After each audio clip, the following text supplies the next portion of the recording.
자, 그 다음에 여러분 예레미야서 18장 1절부터는 하나님의 주권성에 대해서 이야기하고 있는데 이스라엘 족속아 지금이 토기장의 손에 있음 같이 너희가 내 손에 있느니라. 아멘. 자, 토기장의 집으로 하나님께서 예레미야에게 내려가라 그러시는 거야.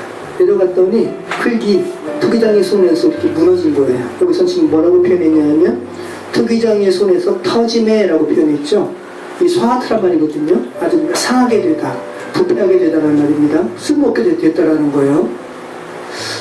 그런데 여러분, 저도 그렇게 있다가 제 손에서 그릇이 소하트하면은, 너무 심하게 소하트하면 어떻게 하는 줄 아세요? 제가 그 흙을 이렇게 잘라내서 버려요. 그런데 하나님께서 말씀하신 거죠. 그 토기장의 그 순간을 통해서 예레미야에게 말씀하시는 거예요. 아마 토기장이가 다른 때는 많이 소하트하게 된 거, 상하게 된 것을 버렸을 거예요. 뭉쳐놓고 반죽해서 다시 했을 텐데 그 순간만큼은 토기장이가 자기 의견에 선한 대로 다시 이렇게 빚는 거예요. 제가 도자기를 이렇게 둥글게 해서 이렇게 빚기도 하지만 때로는 이렇게 빚다가 이거는 저 포근한맘 요양병원에서 암 환자들이 있는데 제가 시범 보여주다가 무너졌어요. 그런데 무너진 다음에 제가 보기에 너무 좋아 보이는 거예요. 그래서 다시 와가지고 이 굽을 이렇게 깎은 다음에 색깔도 이렇게 멋있게 칠해서 전 이거 100만 원 주면 팔지 모르겠지만 몇십만 원 정도 안 나요. 네, 세상에 하나밖에 없어요. 이것도 제가 빚다가 무너졌어요. 무너져가지고 이렇게 됐는데 이 무너진 모습이 너무나 멋있는 거예요. 이거는 1000만 원도 안 받아요. 여기에 그래서 예레미야 말씀을 제가 새겨놓은 거예요. 이런 겁니다. 그래서 예레미야가 저 토기장이가 분명히 망쳤는데 자기 의견에 선한 대로 새로 빚는 모습을 보고 놀랍다라고 하고 있는데 하나님께서 그 순간 예레미야에게 말씀하시는 거죠. 뭐라 그러시는 거예요? 이스라엘 족속아, 이 토기장이가 하는 것 같이 내가 능히 너희에게 행하지 못하겠느냐? 이스라엘 족속아, 지금 이 토기장의 손에 있음 같이 너희가 내 손에 있느니라.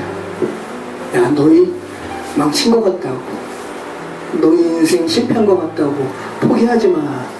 너희는 내 손 안에 있어 라고 이야기하고 있는 거죠. 여러분, 이 세상에 악인이든 선인이든 세상 삼라만상은 하나님의 말씀에 의해서 지금 존재하는 거예요. 그러니까 하나님을 없다고 아주 그냥 기고만장한 사람들도 참 어리석은 거예요. 지금 그가 육신적인 생명을 부여잡고 있는 것도 하나님의 말씀이 지금 그를 지금 살아있게 했기 때문에 생물학적인 생명을 갖고 있는 것이지 아무것도 아닌 존재거든요. 그것을 인지하는 것이 복이고 그것을 인지하는 것이 먼저죠. 작년인가 제가 어떤 기사를 봤는데 노르웨이 북유럽은 한국보다 먼저 그 복지라든지 진보적인 그런 정책이 많이 세워졌잖아요. 근데 세계 최초로 어떤 아기가 태어났는데 그 부모가 아이를 기록할 때 이름도 쓰고 성별을 써요, 안 써요? 쓰죠. 남자 아니면 뭐예요? 여자죠. 근데 거기에다가 뭐라 그랬는지 알아요? 모름이라고 했습니다. 근데 그 아이는 생물학적인 심벌을 갖고 태어났을까요? 안 태어났을까요?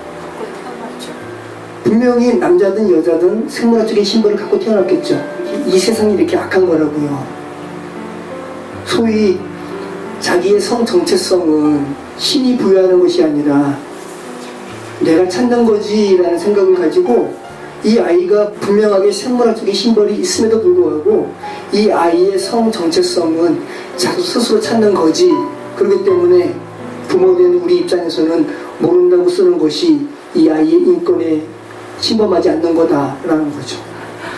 이 부모의 행위가 악해요? 악하지 않아요? 악한 거예요. 어떤 면에서 악하죠? 정말 하나님의 형상으로 태어난 이 아이로 하여금 뭐의 부재를 초래하게 하는 거예요? 절대자의 부재를 초래하게 하는 거죠. 성별도 내 맘대로 정할 수 있는 거구나. 그럼 절대자 없는 거네. 내 맘대로 성별을 하는 거면 아주 악한 행위죠. 지금 이런 세대에 우리가 좀 살아가는 거예요. 그들을 하나님의 말씀으로 회복하도록 사랑 가운데서 하나님의 마음을 잘 증거하는 것이 온전한 말씀입니다.